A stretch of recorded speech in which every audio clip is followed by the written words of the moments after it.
ಈ ಸಿನಿಮಾ ಒಂದು sports story ಅಲ್ಲ. ಇದೊಂದು ಕಬಡ್ಡಿ ಮತ್ತು ಒಂದು ಕ್ರೈಮ್ ಮಿಕ್ಸ್ ಆಗಿರುವ ಇಂಟ್ರೆಸ್ಟ್ ಆಗಿರುವ ಒಂದು ಸಖತ್ ಮಲಯಾಳಂ ಇಂಡಸ್ಟ್ರಿಯ ಸಿನಿಮಾ.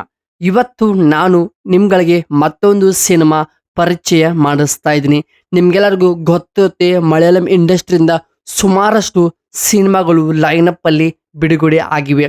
ಸೊ ಅದರಲ್ಲಿ ಬಾಟ್ಲಿ ಎಂಬ ಒಂದು ಮತ್ತೊಂದು ಮಲಯಾಳಂ ಸಿನಿಮಾ OTTಗೆ ಕಾಲ್ ಕೂಡ ಇಟ್ಟಿದೆ.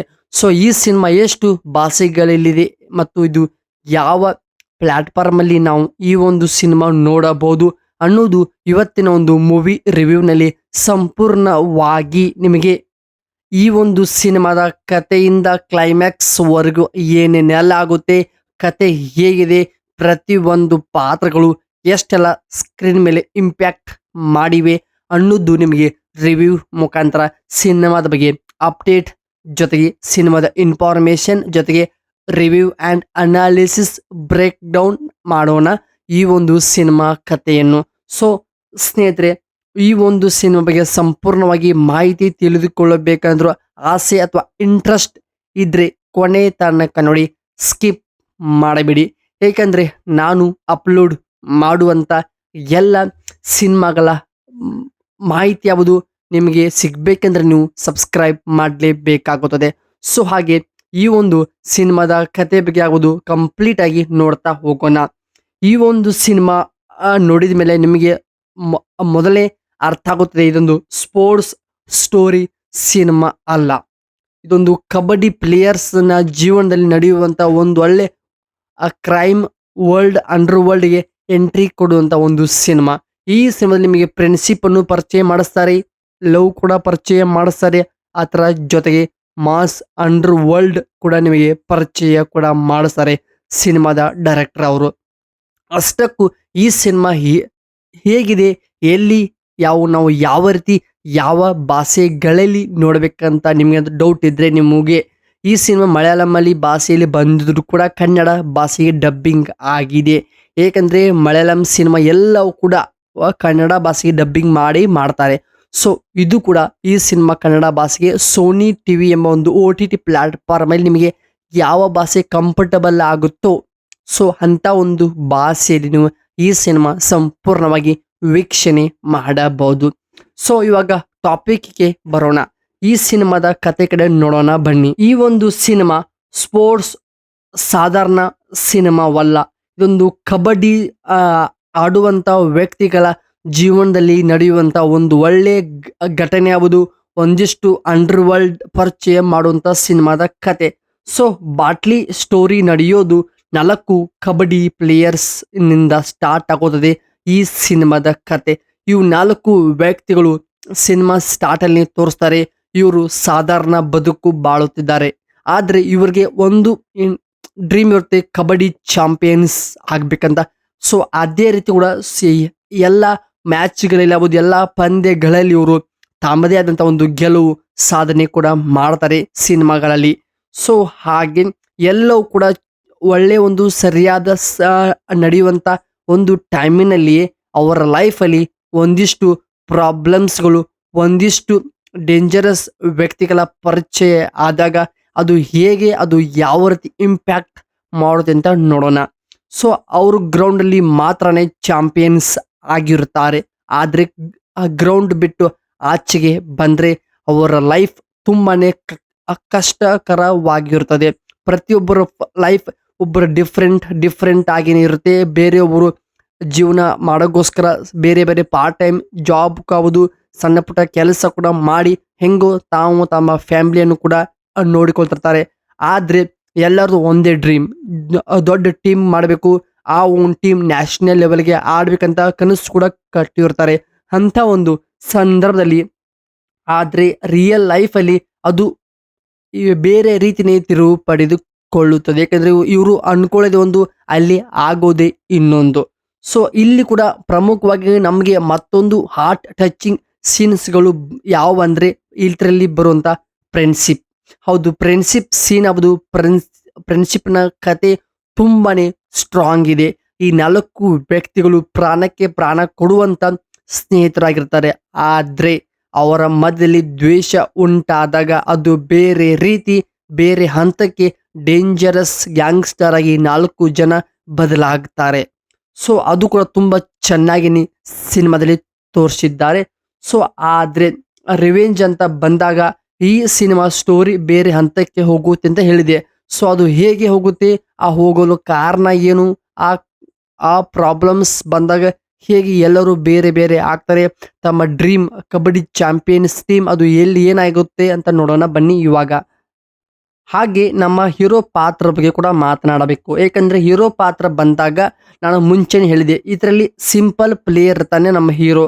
ಆದ್ರೆ ಇವನು ಪ್ರಾಬ್ಲಮ್ಸ್ಗ ಬಂದಾಗ ಡೇಂಜರಸ್ ಪರ್ಸನ್ ಆಗಿ ಕೂಡ ಚೇಂಜ್ ಕೂಡ ಆಗ್ತಿರ್ತಾನೆ.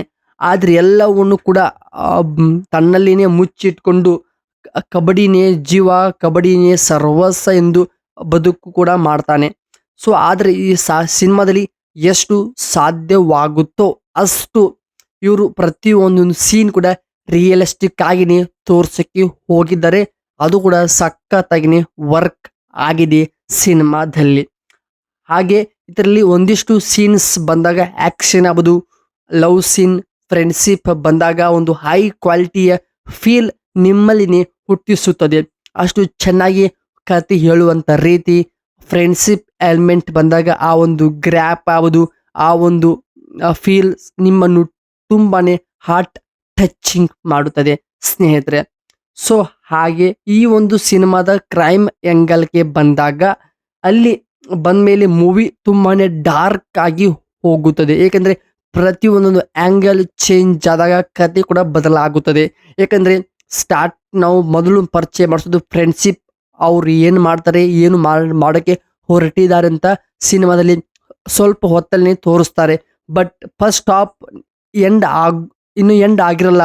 ಅಷ್ಟರಲ್ಲಿ ಅವರು ಅವ್ರ ಮಧ್ಯದಲ್ಲಿ ಸ್ವಲ್ಪ ಮುನಿಸು, ಸ್ವಲ್ಪ ದ್ವೇಷ, ಅನುಮಾನ ಕೂಡ ಹುಟ್ಟು ಹಾಕುತ್ತೆ ಸಿನಿಮಾದ ಕಥೆಯಲ್ಲಿ. ಸೊ ಅಲ್ಲಿ ಅವ್ರ ಮಧ್ಯದಲ್ಲಿ ಫೈಟ್ ಸೀನ್ಸ್ ಬಂದಾಗ ಬೇರೆ ರೀತಿ ನಿಮ್ಮಲ್ಲಿನೇ ಟೆನ್ಷನ್ ಬಿಲ್ಡ್ ಮಾಡ್ತಾರೆ. ಯಾಕಂದ್ರೆ 4 ಜನ ಪ್ರಾಣಕ್ಕೆ ಪ್ರಾಣ ಕೊಡುವಂತ ಸ್ನೇಹಿತರು ಅವ್ರ ಮಧ್ಯದಲ್ಲಿ ಆ ಒಂದು ಕೋಪ ಬಂದಾಗ ಅದು ಹೇಗೆ ರಿವೆಂಜ್ ಆಗುತ್ತೆ ಮತ್ತು ಅದು ಹೇಗೆ ಇಂಪ್ಯಾಕ್ಟ್ ಮಾಡುತ್ತೆ, ಆ 4 ಜನ ಯಾವ ರೀತಿ ಹಾಳಾಗ್ತಾರೆ ಮತ್ತು ಅದು ಪ್ರತಿಯೊಬ್ಬೊಬ್ಬರು ಒಂದೊಂದು ದಿಕ್ಕಿಗೆ ಹೋಗಿ ಅಂಡರ್ ವರ್ಲ್ಡ್ ಅನ್ನು ಪರಿಚಯ ಮಾಡ್ಕೋತಾರೆ ಅಂತ ಕೂಡ ತುಂಬಾ ಚೆನ್ನಾಗಿನೇ ಕಥೆಯಲ್ಲಿ ಹೇಳಿದ್ದಾರೆ. ಆ ಕಥೆ ಕೂಡ ಸಖತ್ತಾಗಿನೇ ವರ್ಕ್ ಕೂಡ ಆಗಿದೆ. ಸೊ ಹಾಗೆ ಮಿಡಲಲ್ಲಿ ಟ್ವಿಸ್ಟ್ಗಳು ಎದುರಾದಾಗ ಫ್ರೆಂಡ್ಶಿಪ್ ಕೂಡ ನುಚ್ಚು ನೂರಾಗುತ್ತದೆ. ಏಕೆಂದ್ರೆ ಪ್ರಾಬ್ಲಮ್ಸ್ ಬಂದಾಗ 4 ಜನ ಕೂತು ಸರಿಯಾಗಿ ಮಾತಾಡಿದ್ರೆ ಸಾಲ್ವ್ ಆಗೇ ಆಗುತ್ತದೆ. ಸೊ ಸಿನಿಮಾದಲ್ಲಿ ಇವರು ಏನೇನೋ ತೋರ್ಸಕ್ಕೆ ಹೋಗಿದ್ದಾರೆ, ಬಟ್ ಅದು ಕೂಡ ವರ್ಕ್ ಆಗಿದೆ. ಬಟ್ ಆದ್ರೆ ಅದು ಪೂರ್ತಿನೇ ಕ್ಲಾರಿಟಿ ಕೊಟ್ಟಿಲ್ಲ. ಅನುಮಾನ ಆಗ್ಬೋದು, ಯಾವ ಒಂದು ರೀಸನ್ಗೆ ಅವರು ಅನುಮಾನ ಪಟ್ಟರು, ಅದು ಏಕೆ ಆಯ್ತು ಅನ್ನೋದು ಇವರು ಕ್ವಶನ್ಗೆ ಆನ್ಸರೇ ಕೊಟ್ಟಿಲ್ಲ ಸಿನಿಮಾ ನೋಡುವಾಗ. ಸೊ ಅದ್ ಬಿಟ್ರೆ ಸಿನಿಮಾ ಬೇರೆ ಲೆವೆಲ್ ಅಲ್ಲಿ ಹೋಗುತ್ತದೆ. ಹಾಗೆ ಈ ಸಿನಿಮಾದ ಕ್ಲೈಮ್ಯಾಕ್ಸ್ ಹಂತಕ್ಕೆ ಬಂದಾಗ ನೀವು ಪ್ರತಿಯೊಂದೊಂದು ಸಿನಿಮಾಗಳಲ್ಲಿ ನೀವು ಮುಂಚೆನೆ ಒಂದಿಷ್ಟು ಕ್ಲೈಮ್ಯಾಕ್ಸ್ಗಳನ್ನು ಯೋಚನೆ ಮಾಡಿರ್ತಾರ. ಈ ಸಿನಿಮಾ ಹೀಗೆ ಎಂಡ್ ಆಗುತ್ತೆ, ಆ ಸಿನಿಮಾ ಇದೇ ರೀತಿ ಎಂಡ್ ಆಗುತ್ತೆ ಅಂತ. ಬಟ್ ಆದ್ರೆ ನೀವು ಈ ಸಿನಿಮಾದಲ್ಲಿ ಏನು ಮುಂಚೆನೆ ಅಡ್ವಾನ್ಸ್ ಆಗಿ ಪ್ರಿಡಿಕ್ಟ್ ಮಾಡಕ್ಕೆ ಆಗಲ್ಲ. ಏಕೆಂದ್ರೆ ನೀವು ಅನ್ಕೊಳ್ಳದೆ ಒಂದು ಟ್ವಿಸ್ಟ್ ಅಲ್ಲಿ ತುಂಬಾನೇ ಬರುತ್ತವೆ. ಆ ಒಂದು ಟ್ವಿಸ್ಟ್ಗಳನ್ನು ದಾಟಿ ಸಿನಿಮಾ ಕ್ಲೈಮ್ಯಾಕ್ಸ್ ಅಲ್ಲಿ ಎಂಡ್ ಮಾಡ್ತಾರಲ್ಲ, ಅದು ಕೂಡ ಅಮೇಝಿಂಗ್ ಸೀನ್ಗಳು, ಅಮೇಝಿಂಗ್ ಕ್ರಿಯೇಟಿವಿಟಿ. ಏಕೆಂದ್ರೆ ಅಂತ ಒಂದು ಕ್ರಿಯೇಟಿವಿಟಿ ನಾನು ನೋಡಿಲ್ಲ. ಅಷ್ಟು ಚೆನ್ನಾಗಿನೇ ಎಂಡ್ ಮಾಡ್ತಾರೆ ಕ್ಲೈಮ್ಯಾಕ್ಸ್ ಸೀನ್ ಬಂದಾಗ. ಅಲ್ಲಿ ಇರುವಂತ ಪ್ರಾಬ್ಲಮ್ಸ್ಗಳನ್ನು ಸಾಲ್ವ್ ಕೂಡ ಮಾಡ್ತಾರೆ. ಅದು ಕೂಡ ಚೆನ್ನಾಗಿನೇ ವರ್ಕ್ ಆಗಿದೆ ಸಿನಿಮಾಗಳಲ್ಲಿ. ಹಾಗೆ ಈ ಸಿನಿಮಾದ ಮತ್ತೊಂದು ಹೇಳ್ಬೇಕಂದ್ರೆ ಈ ಸಿನಿಮಾ ಕನ್ನಡ ಡಬ್ಬಿಂಗ್ ತುಂಬಾ ಕ್ಲಿಯರ್ ಆಗಿದೆ. ಮತ್ತೆ ಪ್ರತಿಯೊಂದೊಂದು ಮಾತು ಕೂಡ ಸ್ಪಷ್ಟಕವಾಗಿನೇ ಕೇಳುತ್ತದೆ. ಏಕೆಂದ್ರೆ ಸುಮಾರಷ್ಟು ಸಿನಿಮಾಗಳಲ್ಲಿ ಲಿಪ್ಸಿಂಗ್ಗೆ ಮ್ಯಾಚ್ ಆಗಲ್ಲ, ಬಟ್ ಕನ್ನಡ ಡಬ್ಬಿಂಗ್ ಮಾಡ್ತಾರೆ. ಇವರು ಹಂಗಿಲ್ಲ. ಮಲಯಾಳಂ ಇಂಡಸ್ಟ್ರಿಯಿಂದ ದೊಡ್ಡ ಬಜೆಟ್ ನಲ್ಲಿ ಸಿನಿಮಾ ರೆಡಿ ಆದ್ರೂ ಕೂಡ ಪ್ರತಿ ಒಂದೊಂದು ಬಾಡಿ ಲ್ಯಾಂಗ್ವೇಜ್ ಆಗುದು, ತೋರಿಸುವಂತ ಪಾತ್ರಗಳ ಪರಿಚಯ ಆಗುದು, ಕತೆ ಹೇಳುವಂತ ರೀತಿ ಸೆಟ್ ಆಗೋದು ಹೈ ಕ್ವಾಲಿಟಿಯಲ್ಲಿನೇ ಬಿಲ್ಡ್ ಮಾಡ್ತಾರೆ. ಅಂತ ಕತೆಗಳನ್ನ ಮಾತ್ರ ಅವರು ಆಯ್ಕೆ ಮಾಡ್ಕೊಂಡು ಸಿನಿಮಾ ಮಾಡ್ತಾರೆ, ಅದು ಕೂಡ ಬೇರೆ ಲೆವೆಲಲ್ಲಿ ಥಿಂಕಿಂಗ್ ಅಂತ ಹೇಳಬಹುದು. ಸೊ ಕೊನೆಯದಾಗಿ ಒಂದು ಮಾತಲ್ಲಿ ಹೇಳಬೇಕಂದ್ರೆ ಈ ಸಿನಿಮಾ ಒಂದು ಸ್ಪೋರ್ಟ್ಸ್ ಗ್ಯಾಂಗ್ಸ್ಟರ್ ಮಿಕ್ಸ್ ಆಗಿರುವ ಒಂದು ಸಖತ್ ಫ್ರೆಂಡ್ಶಿಪ್ ಆ್ಯಂಡ್ ಲವ್ ಸೀನ್ ಇರುವಂಥ ಒಂದು ಕಂಪ್ಲೀಟ್ ಪ್ಯಾಕೇಜಿಂಗ್ ಸಿನಿಮಾ. ಸೊ ಇದು ಆಗಿತ್ತು ಬ್ಯಾಟ್ಲಿ ಎಂಬ ಒಂದು Kannada dubbing movie review video. So content ಇಷ್ಟವಾಗಿದ್ರೆ ಸಬ್ಸ್ಕ್ರೈಬ್ ಮಾಡಿಕೊಳ್ಳಿ. ಹಾಗೆ ನಾನು ಅಪ್ಲೋಡ್ ಮಾಡುವಂಥ ಎಲ್ಲ ಸಿನಿಮಾಗಳ ಇನ್ಫಾರ್ಮೇಷನ್ ನಿಮ್ಗಳಿಗೆ ನೋಟಿಫಿಕೇಶನ್ ಮುಖಾಂತರ ಬರ್ತದೆ, ಬಂದು ತಲುಪುತ್ತದೆ. ಸೊ ಸಬ್ಸ್ಕ್ರೈಬ್ ಮಾಡಿಕೊಳ್ಳಿ. ಏನಾದರೂ ಸಿನಿಮಾ ಬಗ್ಗೆ ಕ್ವಶನ್ಗಳಿದ್ರೆ ಕಾಮೆಂಟ್ ಬಾಕ್ಸಲ್ಲಿ ಬರೆಯಿರಿ.